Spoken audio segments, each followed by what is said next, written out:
mga kababayan. Sunod, eto pa, mga kababayan. Dito tayo kay Boying Rimulya. Nako, si Boying Rimulya, mga kababayan, pinapahanap na ang nagpakalat na siya'y na ospital at namatay. Alaka. Akala siguro ni Chavit hindi na siya mamamatay. Diba? Mga kababayan, ito si Boying Rimulya, pinapahanap na ang nag-post na siya ay na-hospital at namatay. Batay ka.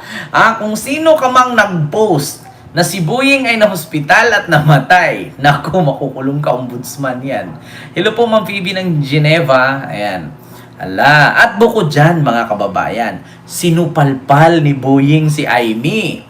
Kasi kung naalala ninyo, mga kababayan, sabi ni Aimee sa January 15, kakasuhan na daw ang mga senador na si Jinggoy, si Joel, si Mark Villar, si Nancy, si Grispo, si Chis Escudero, si Villanueva, kakasuhan na daw, mga kababayan. Ngayon, sabi naman ni Boying Rimulya, bakit alam ni Aimee yun? Buti pa siya, alam niya. Ako hindi ko alam. Tignan mo. Ito kasi problema ni Aimee. Chismosa kasi. So, sobrang kachismosa. Ayan, tignan nyo, sagutin ni Boying. Pinapahanap na ni Ombudsman Boying Rimulya. Wait lang, may ads lang mga kababayan. Trending in metal crafts. Alibaba.com, world-leading B2B e-commerce market. Pinapahanap na ni Ombudsman Boying Rimulya ang mga nasa likod ng bali-balitang na-ospital siya. At sa kanyang pagsipot ngayong araw, may pasaring si Rimulya kay Senador Aimee Marcos tungkol sa flood control scandal. Ang detalye sa agenda report ni John Manalo. Ayan na, Aimee. Chismosa ka kasi. Bukod kina Senators Jinggoy Estrada at Joel Villanueva at former Senator Bong Revilla, isang incumbent senator at isang dating senador ang tinitingnan na ring sumalang sa preliminary investigation ayon kay Ombudsman Jesus Crispin Rimulya. Pero ayaw na munang magbanggit ni Rimulya ng mga pangalan. Let's just lay off on the names kasi it's misinterpreted and some people want to push the issue more and try to put a date. I will not do that. Tapos na tayo ron. I think we've learned our lesson from that. We cannot give any dates or any commitments about anything. It's just that you see us here every day working to make sure that justice is obtained by the Filipino people. Kaugnay nito, binanak Wait lang mga kababayan. Saglit lang.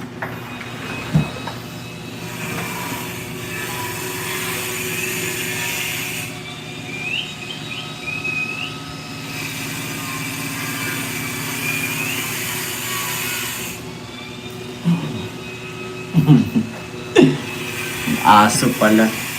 Sinaano. So ngayon, mga kababayan. Oy, Ma'am Phoebe, maraming salamat sa yung super sticker. Thank you so much. Diba? Ayan, continue natin. ni Rimulya ang pahayag ni Senator Aimee Marcos. Nakakasuhan na sina Estrada, Villanueva at Revilla ngayong January 15. Buti siya, alam niya ako, hindi ko alam. So there's no truth to that, sir? Ako pa, saan gagaling? Matatanda ang ilang senador at dating senador na rin ang nakasala ngayon sa fact-finding investigation ng Ombudsman kaugnay ng flood control scandal. Sa usapin naman ang sinasabing Cabral Files, selyado pa raw ito at hindi pa rin nabubuksan ng Ombudsman. Handa man silang buksan ito, delikado raw na pinag-uusapan at isinasa publiko ang laman o impormasyon mula sa mga dokumentong kasing sensitibo nito. Tama. Kung sasabihin na nanggaling sa isang tao na namatay na ang dokumento, paano mo patutunayan yun? Ang pwede magpatunay niya yung tao na namatay. O, kaya nga, paano ba? Bangon pa ba yun? Kaya naman makipagtalo ako sa isang bagay na alam natin nanggaling sa isang tao namatay na inaamin naman na nagsasabi. Anong pag-uusapan mo? Wala nang pag-uusapan. Hinamo naman ni Rimulya si Batangas 1st District Representative Leandro Leviste na tukuyin na ang mga nakikita niya sa hawak niya umanong mga dokumento. What does it prove? What does it prove? Why the urgency? Ano ba namang kailangan malaman doon? Siguro sila magsabi kung ano laman doon na dapat pinapansin namin. Diba? Ibang gagaling sa kanya, tapos sasabihin niya, bibigyan namin ng tuda yung aming pagkatao dito. Sabihin niya kung anong problema. Diba? Bibigyan niya ng motibo na parang wala kaming ginagawa. Araw-araw nandito lang naman kami. Pumunta siya. Inatasan na rin daw ni Remulla si Assistant Ombudsman Nico Clavano na kunin ang kopya ng mga nasabing dokumento mula kay De Viste. Ito ang unang press conference ni Remulla matapos lumabas ang mga balita sa social media na isinugot umano siya sa ospital. Pinaiimbestigahan na ni Remulla sa NBI kung sino ang mga nasa likod nito. Hala. Desidido raw ang ombudsman na sampulan ang mga nagpapakalat ng fake news dahil naniniwala siyang hindi titigil ang mga ito hanggat hindi na parurusahan. Para sa Patay. Agenda, Joan Ayan na. Sabi ko sa inyo, umpisa na yan mga DDS. Sige, tuloy nyo. Ako, mag-send ako, dalawa.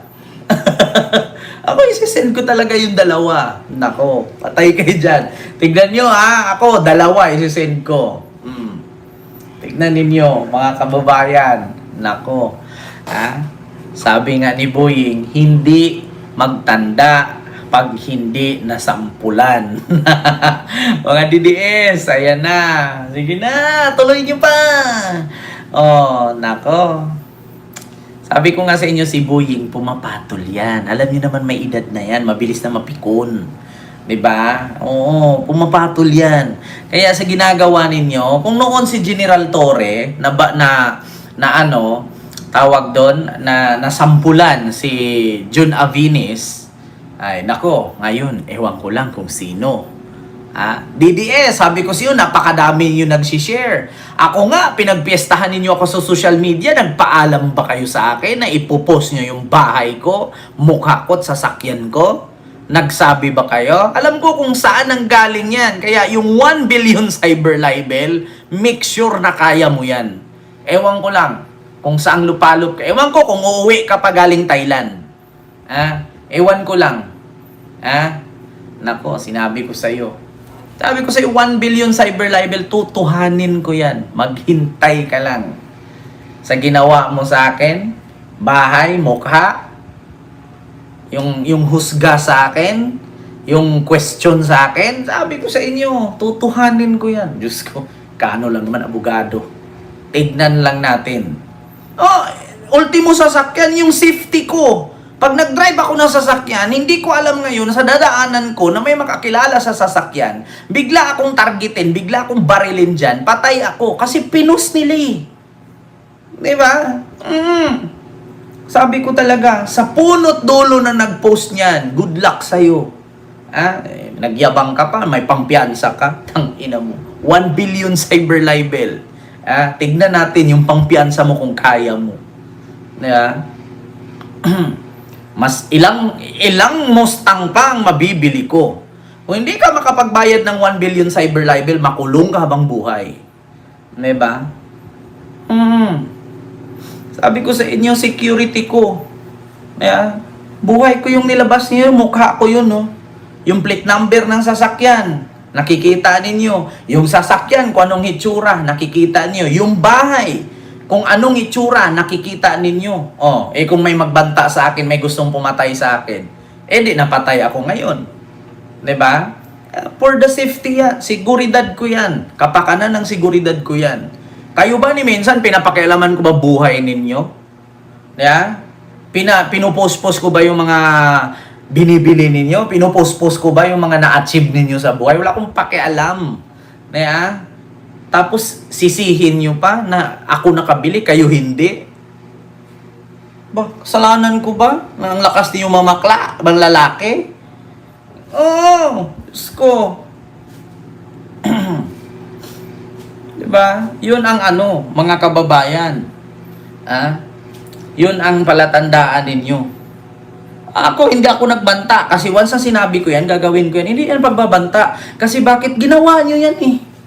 Hindi pagbabanta yung sinabi ko na kasuhan ko kayo. Hindi pagbabanta yun.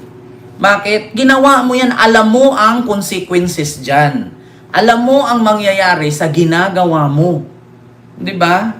Kadami-daming nag-post, kadami-daming nag-share, kadaming nag-send sa akin. Nakabalandra yung mukha ko. Diba? Tapos nagpo-post-post pa kayo, habulin ako ng BIR. Pati yung binilan ko ng sasakyan, nakausap na kami. Alam niyo ang sabi sa akin? Yung sabi-sabi niya na habul-habulin ang BIR, ano akala niya sa akin? Di nagbabayad ng tax. Nagagalit si Akim kasi nadadamay negosyo niya eh. Yung pasabi-sabing habulin BIR, habulin BIR.